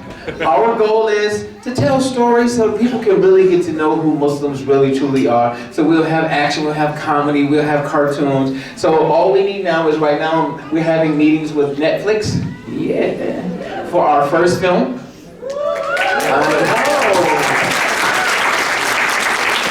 Our first film, and that starred Eric Roberts. So we're having meetings with Netflix. It may go. We're happy, but what we need, because one thing that Netflix was asking us is the numbers. So if you guys are on social media, like we only have 24,000, they were like, if we put this on Netflix, would the Muslims watch it? So we got to build our numbers. So I humbly ask you all, Baba, if you're not on Instagram, trust me, your children are. Just tell them, go and follow Omar Regan on the Instagram. You just go follow the guy, right? And this year, I'm happy to announce we are making our next movie. Yes. Yes. And we have 3 Hollywood actors in this movie. It took a nice chunk of the budget, but it's important because we want to be all inclusive. So yes, we want to keep everything halal in our movies. Yes. And one brother was looking at me like, how can you have halal movie? Everyone knows the best movies are haram. But I told him, I was like, we can do it. We don't have to have, we can keep our private life. We can tell amazing stories. So, I'm excited that Hollywood will take Hollywood and put it on the main stage in the main theaters. That's our goal. And we will make acting a career choice for Muslims of all ages. Yes, our goal, we are doing it. So alhamdulillah, I'm happy and excited. So if you guys just make sure, don't forget to follow the Instagram for my Arabs. يعني Instagram. يعني جيم ميتا سنو That's all I got. All right, so if you guys have fun with me, say yes? Yeah! Oh man, I'm excited. Now, I was just getting it ready for this man right here. This man, he is internationally known. He's traveled and been to India, Pakistan. Matter of fact, we'll put him everywhere all across the globe. I actually have a very special place in my heart. This man's been teaching me a lot, and I'm really grateful to be sharing the stage with him. So brothers and sisters, when I get his name, I need everybody on this side, and everybody on this side, and everybody on this side to just give me a nice big cheer. Can we do that? Yeah! Brothers and sisters, we are happy to have him on the Help and Have a Really Good Development Tour. Please give a nice big cheer and a nice warm welcome for our brother, Jeremy.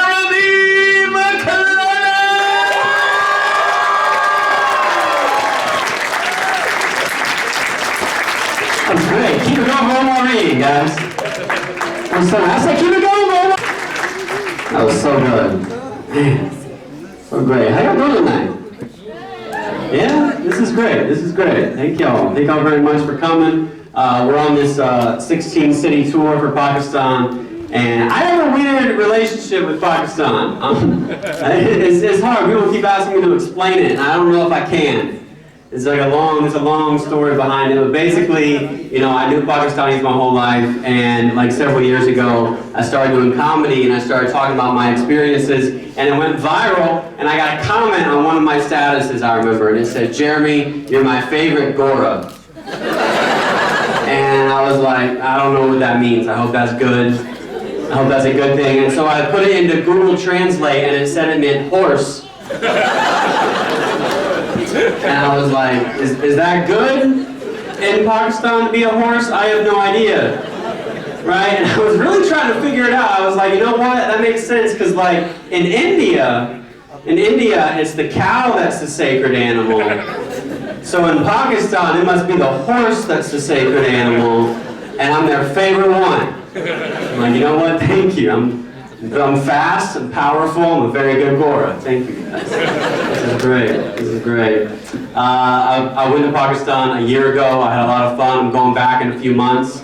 And I'm not supposed to announce that yet, but I'm excited. I'm excited to go back. I have to go back because the first time I went, I did not go to Karachi. Any Karachi people here tonight?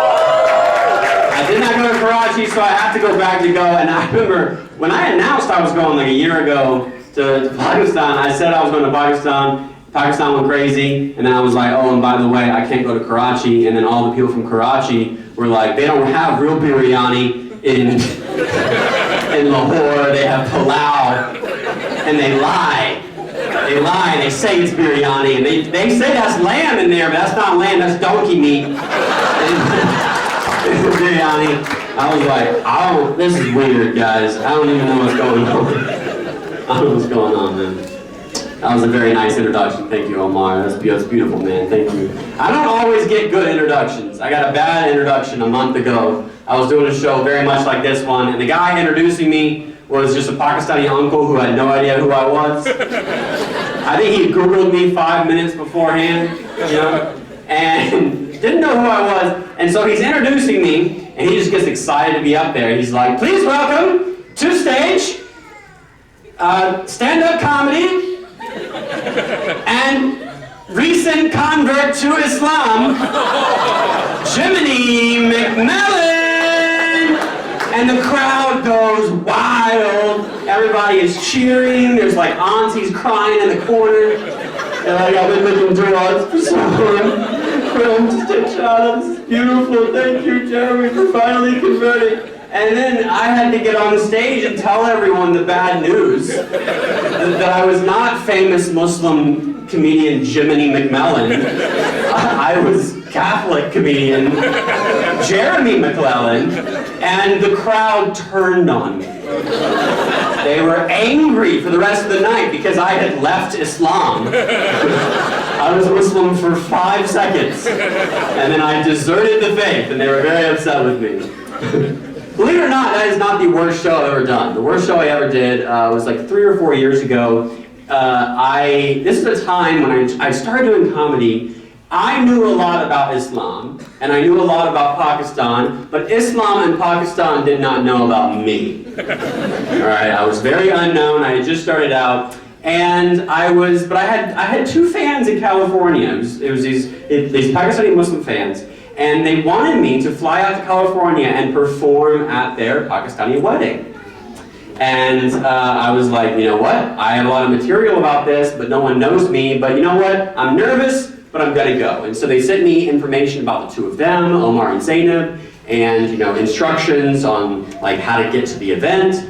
And I was like, cool, you know what? This is gonna be fun. So I fly out to California, I find the hotel, I go downstairs, I follow the instructions, I sit up front, I wait for the speeches to be over, I go on stage, I do 20 minutes about Islam, Pakistan, etc. People seem to kind of enjoy it. I get off stage, I sit down. Right when I sit down, my phone goes off, and I look at it and it says, Jeremy, where are you? You're about to go on.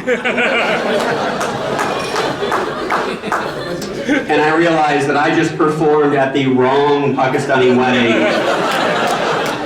And so I get up and I leave the table. I go out into the hallway and I walk down the hallway to the correct Pakistani wedding. And then I get on stage and do the exact same set. And then I leave as fast as possible after that. And this happened like years ago. I still think about this once a week. Because to this day, every few days, it just gets in my mind. I'm like, what were they thinking when I was up there? Because again, no one knew who I was. I think today if I did this, people would be like, why is Jeremy McClellan here? But back then it was just like, who is this racist white guy who just showed up at our wedding and started doing material on stage like, this is what your culture's like. And then as I was on the Uber ride home, I was horrified when I realized this. I was like, oh no, I had been using their names during the performance. I was up there like Omar and Zainab, these crazy kids, and it was not Omar and Zainab. I'm just like, it's probably what their names are. So if you run into a couple from California who's Pakistani and who had their wedding crashed several years ago by a white guy, that was Jiminy McMillan, the famous Muslim comedian. So please, wasn't me at all. Please just blame it on them. That was one of the first shows. One of the very first shows, actually, that I ever did was for a Muslim charity very much like this one. And I didn't know what to expect. I didn't know what the rules were. Thankfully, they sent me a contract. I opened it up. 2 rules. It said, rule number 1, all your material has to be family friendly. And I was like, you know what? No problem. I can do family friendly. I can do extended family friendly if y'all want me to. Like aunts, uncles, cousins, grandparents, you bring them, I'm friendly. And then I kept reading, and it said, I'm not making this up, it said, rule number 2, you can't do any jokes about the difference between Sunni and Shia. And I was like, again, not going to be a problem, because I don't know the difference between Sunni and Shia. I mean, I know the difference now, but like, you don't, like even now, I still, like, am like, what happened the previous year at that event? Like to make them put that in a contract, you know what I mean? Like what comedian did they book? Was it you, Omar? Did you? Somebody just shows up and they do like a solid hour of Sunni versus Shia jokes, just ruin everyone's night. Like, so I got stuck behind this guy in traffic today, obviously a Sunni. You guys know what I'm talking about. I know Shia don't tip, you know that? No, I don't know. I just made that up. And also, one of the things that I've learned, you know, as a Catholic, trying to learn about, you know, more about Muslims, is that the real schism within Islam is not between Sunni and Shia. It's about whether biryani should have potatoes in it. That's the real holy war, all right? So raise your hand if you think biryani should have potatoes in it. No. Ooh, okay. Raise your hand if you think it should not have potatoes in it. Okay, that's the majority. That's like a Sunni percentage of the audience, I think. Like the vast majority. No potatoes. I remember, so before I became a stand-up comedian, I worked with people with intellectual disabilities. That was my job. And I had a client, you know, just one of many clients that I had. But one client, his name was Saeed, and he was a Pakistani Muslim. And so I had to get to know him, you know.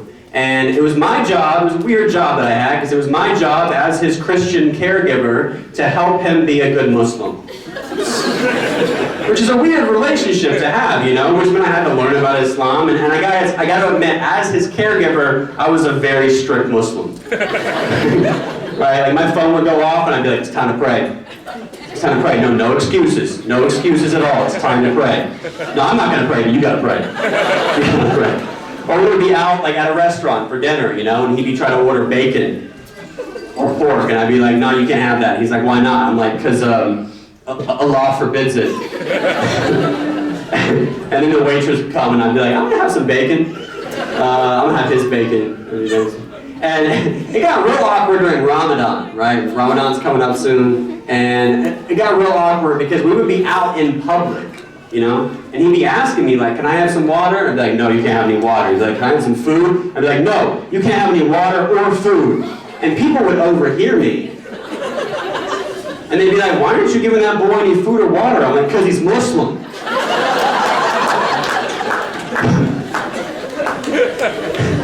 They'd be like on the phone with CARE, like, to report a hate crime? What is this caregiver doing? But I remember one time his mom asked me over the phone, that's very important, over the phone to make him biryani, all right? He had been wanting biryani, and I love biryani, but I had no idea how to make it, right? It's not an easy thing to make, you know? And she was like, she gave me the instructions, she gave me the list of ingredients, and at one point she said, and make sure you put aloe in it. And I was like, why would you put aloe in biryani? And yeah, aloe, yeah. And like, I was like trying to make sense of it in my head. I was like, okay, so like, if the biryani's too hot, then you put aloe in it, like to soothe your mouth if it burns it, right? That's what the white stuff is on the biryani. It's lotion. You know? That's lotion. Raita. It's Urdu for lotion.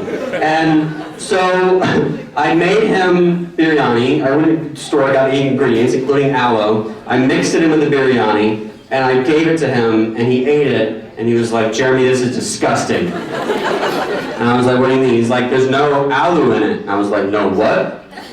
He was like, potatoes, aloe. And I was like, oh no. This is terrible. I don't know. It's great though. Things are different now. I have a lot of Pakistani and Muslim fans, which is great. There are some downsides to that. Like one downside is whenever I perform at a comedy club, like I don't know if you know this, but comedy clubs make all their money selling alcohol. And so when I perform at a comedy club, I have to call the manager ahead of time and let him know. Just so you know, a lot of the people who come and see me perform, like and buy tickets, are not going to buy alcohol. And they're like, why not? I'm like, well, because they're Muslim, they drink at home. And so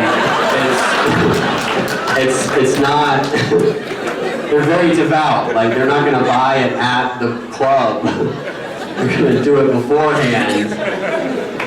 Right? Pre-game. It's like, it's a Muslim tradition. Pre-game, you go to the club, and I'm glad that, it is interesting, it is different though, performing for sober people, you know? There's a big difference performing for Muslims, is that like, you know, and I'm glad, you know, because like I read a statistic, and the statistic said that 1/3 of all traffic fatalities involve drunk driving, you know? Which is good, you know, which means that 2/3 involve sober driving, which means that sober driving is twice as dangerous as drunk driving. So please, if any of you get to the end of the night and you realize you're too sober to drive home, please call a designated drunk driver to come pick you up. All right, we call those Uber. It's Uber. I don't know. It's interesting though, you know, one of the things that I know from my experience, you know, and I don't know how it is in Chicago, but in my experience, Muslims tend to know a lot more about Christianity than Christians know about Islam. You guys feel like that's true? Like most of the Christians that I know don't know that Muslims believe in Jesus, right? And none of them know that Muslims also believe that Jesus is coming back, right? Like at the end of time, he'll come back, he'll kill Trump, and then there's this... I think that's what it says, right? I think that's... If you're filming, don't post this online. I like flying, and please just... He wouldn't even get it. Trump wouldn't even get the joke. You'd explain it to him and he'd be like, I'm the best Dajjal. Best Antichrist ever. No. You're better at that than I am, man. You teach me. That's good. But it's weird to me. It's weird to me that Christians don't know that Muslims also believe that Jesus is coming back, which means that if Islam is true and Jesus does come back, there's going to be a lot of very excited and then very confused Christians who are just like, Jesus, you're back! This is great! We were right! Thank you for coming! And he's like, you're welcome. Assalamu alaikum. I'm like, what? Oh no! We're wiping pork stains off our shirts like, no. I like Muslims, you know, and a lot of people like that I go to church with and stuff, not necessarily go to church with, just like white people that I know and stuff, and people online, like don't like Muslims, and I don't get it, you know, it took me a while to realize like why so many people like don't like Muslims, and I think I figured it out. It's that in order to get accepted in America as a group, you have to have a holiday that lets white people get drunk. That's the key, all right? I figured it out, right? Because every other group that's been accepted in America has had a holiday that lets white people get drunk, all right? Like German people have Oktoberfest, you know? Mexicans have Cinco de Mayo. Irish people have breakfast. And Tuesdays, that's our holiday. That's when we get drunk. And Muslims, they don't have that, right? You got Ramadan. And you're like, well, okay, well, what's that? It's like, well, you can't drink anything, water at all. And you're like, oh, okay, all right. That sounds sounds all right, you know? Sounds all right. And people are freaking out about a lot of stuff, you know? It's weird, like, I mean, one of the things that I'm sure you've noticed is that there are a lot more Christians than there are Muslims in America, you know? However, the number of Christians is going down, and the number of Muslims is doing pretty well. And it's a weird place to be. And one example, like one result of this, is that there are a lot of churches that are being turned into mosques. Have you seen these? There's quite a few of them. And people freak out about it, you know? And I don't freak out about it, but one thing that I don't like is when you guys don't even change the outside of the church. It's like you're trying to trick us, you know? It is. You're like, no, it's still a church. Come on, man. Come on, no, that's see, we even left the cross up. It's a giant T. It stands for takbir. Just left that up. Come on inside. It's great. Because I know that like at a certain point, at some point, there's gonna be a Christian family that moves in down the street. All right, starts attending, and just never realizes that it's a mosque. They're just like, man, we've been going to this new church. And it's very different, y'all. Like, it is so different. Like, all the church services are on Fridays. Right? Super convenient. They make you take your shoes off before you walk in. Alright? It's very Japanese. We love it. We love it. Lots of nuns. A lot of nuns. Like, almost every woman there is a nun. And they let them marry, too. They changed the rules on that. And it's amazing. And, really progressive in that regard. And anyway, oh yeah, all the baptisms are in the bathroom. It's just soaking wet in there all the time. I can't figure it out. I don't know why, but no, they're very devout Christians. They baptize themselves like 5 times a day. They are on fire for the Lord. Like, can I get an amen? Like they are on fire. And you know, anyway, we've been going about 2 years. Still have no idea what they're saying, but we never learned Latin, so it's on us. It's on us. You guys are great.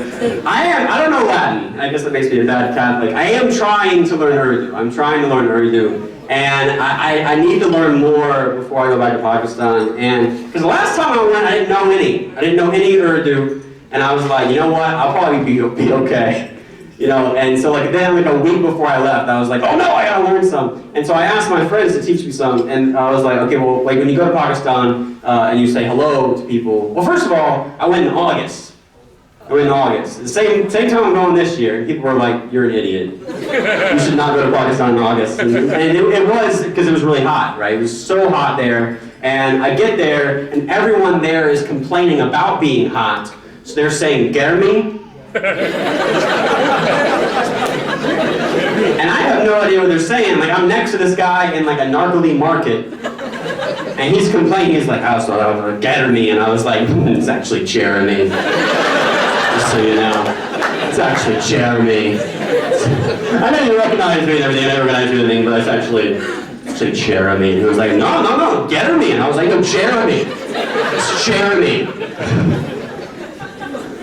But I asked my friend, I was like, okay, well, at least, like, all right, basics, okay? Like, when you go to Pakistan, how do you say hello to people? Yeah, Assalamu alaikum, that is not what they were saying, all right? I was prepared for that. I get there, no one is saying Assalamu alaikum, everyone is saying, Kaisi ho? But I have no idea what they're saying, so this is true for the first week I'm there. I think everyone is saying, guess who? Because you would go over to people's houses, they'd open the door and be like, guess who? And I'm like, who? And they're like, no, guess who? And I'm like, get me! Alright, I don't know what's going on. It's a goofy country, man. Goofy country. It's great though, it's great. I had a really good time, it was awesome. I had a really good time. Before I went though, I had to tell my family I was going. And my family's weird, they're very diverse. Like my parents are wonderful people, they love you guys very much. Thank you. But I have extended family who don't like you. like they're just, I guess they've met all of you and they're just like, nope. met all the Muslims, met 1.8 billion people, and we didn't like any of them. I'm like, wow, that's amazing. It's amazing, really impressed. But my aunt freaked out. I told her I was going to Pakistan, and she had a number of reactions. Well, she was weird. The first reaction she had was she misunderstood what I was doing. She was like, oh, that's great! You're going and performing for the troops. I was like, no, we don't have troops in Pakistan. Besides like Raymond Davis or something, like, I don't know. Like, we have drones in Pakistan. I can go perform for them, just go out into a field somewhere, like, so what's the deal with airplane food, right? Can't do that. The second reaction she had was confusion. She was like, Jeremy, when you go and you're on stage and you perform in Pakistan, how are you going to be able to tell if the women are laughing? That's what she asked me, and I was like, what are you talking about? I thought she meant because the lights would be too bright. Sometimes you can't see the audience, and she's like, no, like how are you able to tell if the women are laughing? And I was like, oh, okay, I see what you're saying. Like, no, like the burqas move a little bit, right? Like, it's totally fine. Their husbands will tell me if they thought I was funny, you know? They'll hand me a note after the show that my wife enjoyed you very much. And it's just like a note that says, ha ha ha ha ha. Maybe that's what they'll do, I don't know. Her next reaction is like the stages of grief that your son's going to Pakistan. Her final reaction was fear. She was like, Jeremy, you're a Christian. If you go to Pakistan, someone's going to kill you. This is what she said. And I was like, no, you don't understand. Like, all the people that want to kill me live right here in the United States. All right, I'll be fine. Right? I'll be fine in Pakistan. Matter of fact, if I ever had to flee the United States, that's probably where I would go.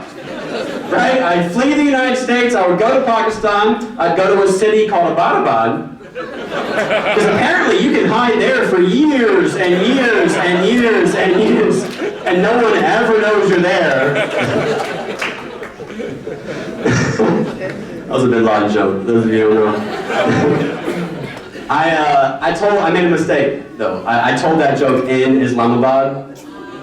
And yeah, and this woman in the audience gets real mad. Most people laugh, but this one woman in the audience gets real mad, and she stands up in the middle of the show, and she says, excuse me, I'm from there. And I was like, really, you're from Abbottabad? And she's like, yeah, and it's not pronounced Abbottabad. I was like, oh, how do you say it? She was like, it's Abbottabad. I was like, oh, okay, well, that's why we couldn't find him. And makes sense, you know? Like, you know, for years, George W. Bush was like, we gotta go to Abbottabad. He probably in Abbottabad, we gotta go get him. We probably in Abbottabad. The CIA's like, we have no idea what he's saying. What is that accent? Is that even Texas? We don't even know. What is it? What is that word? What? Let's just wait for the next guy. And they did. And Obama took office, and he was like, it's out the box. So like, oh, okay, we're gonna do it now. This is easy. That's what happened. That's what happened.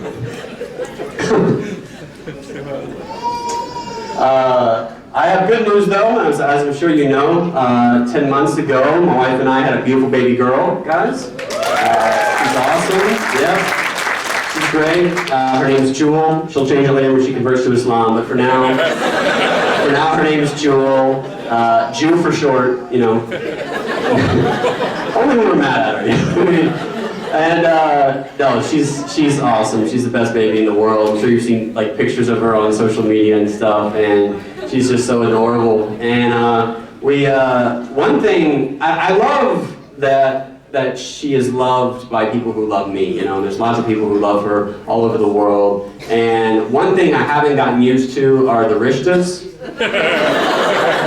Because like every week, I can show you my phone, every week I get messages from people in Pakistan who are like, this is my 10-month-old son, Haroon.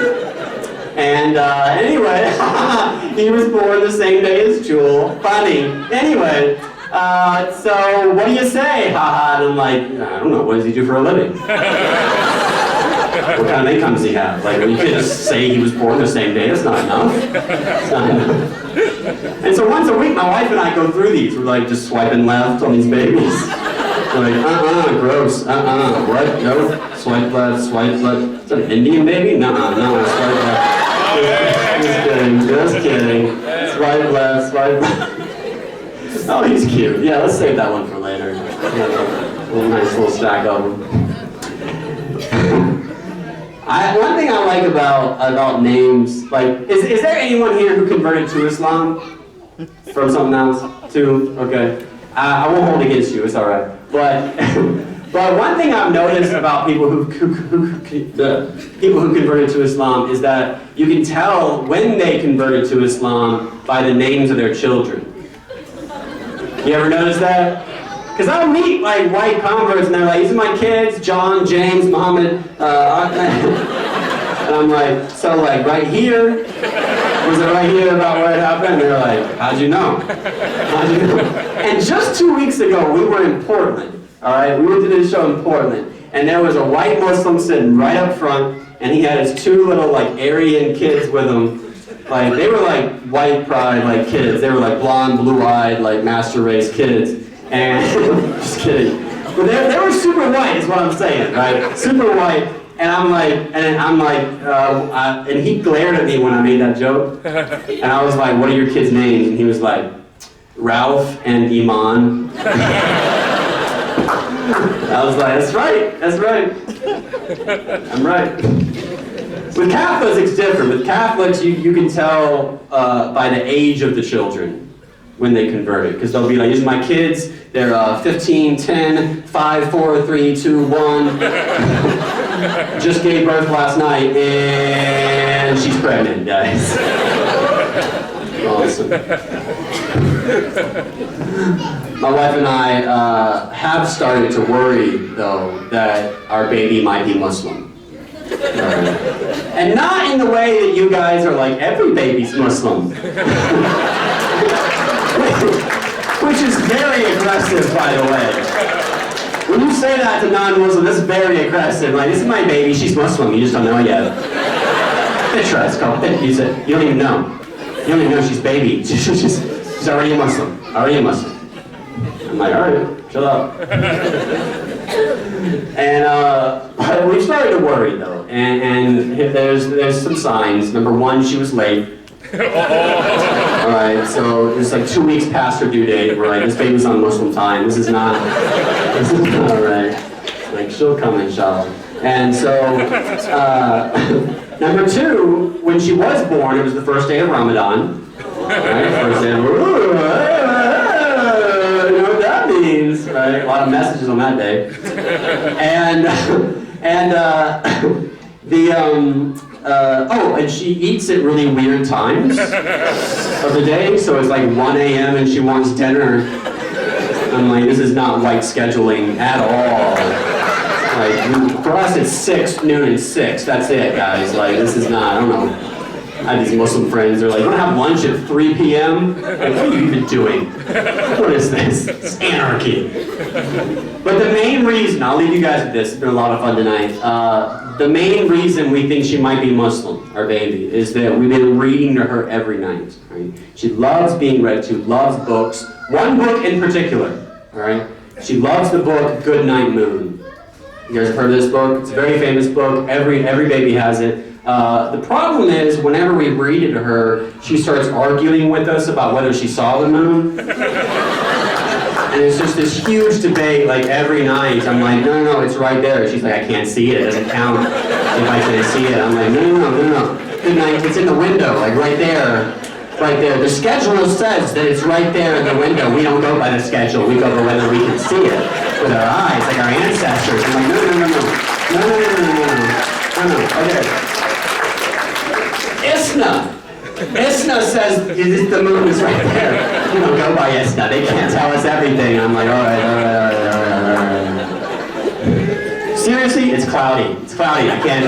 I'm like, okay, all right, what are you gonna do? And so we're like, how are we gonna solve this? So every night after this argument, she crawls across the floor to her toy phone and she calls some Saudi babies to ask them if they saw the moon, and it's this huge thing. I mean, they can't control everything, honey. Anyway, you guys have been awesome. Thank you guys very much for helping out with helping in. Give it up one more time for Omar Reed. Also for Hussein and everybody else. Thank you guys very much for coming. The volunteers who set up everything, so it's a line of volunteers right there. So please have a huge round of applause for our volunteers. This event wasn't possible without them. And don't forget to fill this one. You have it, and I have seen 2 Teslas, 3 Beamers, and 2 Mercedes, and I know who you are. I was out there, okay? To see it, okay? Take it with you. If you have friends, give it to somebody.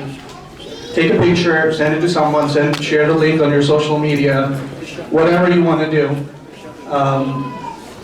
Yes, and so before we close, the next person I have on the list, it's culturally wrong to say his name, because he's my father, so I don't know if he'll throw me out or something. But yeah, so Helping Hands Country Director Shahid Hayat, Father Shahid Hayat is here. Please have a huge round of applause for his closing remarks. You guys have been wonderful. And right after this, we have Aisha in the same room where we prayed Maghrib. So please join us there. You can see that coming. I think this is the closing remarks. Thank you for everyone for coming here for this beautiful night. And my young friend, when I was young and he was old, Brother Uber Regan, we've been together for many years, mashallah, in many events. And then he called me Baba in Florida. This I remember like 6-7 years. And I'm still Baba, his Baba and Ma's Baba. And I have 7 beautiful children, mashallah. Jazakumullah khair, Brother Javed, Brother Jeremy, and Brother Dr. Taf said for coming here and helping for Pakistan. Thank you very much for coming.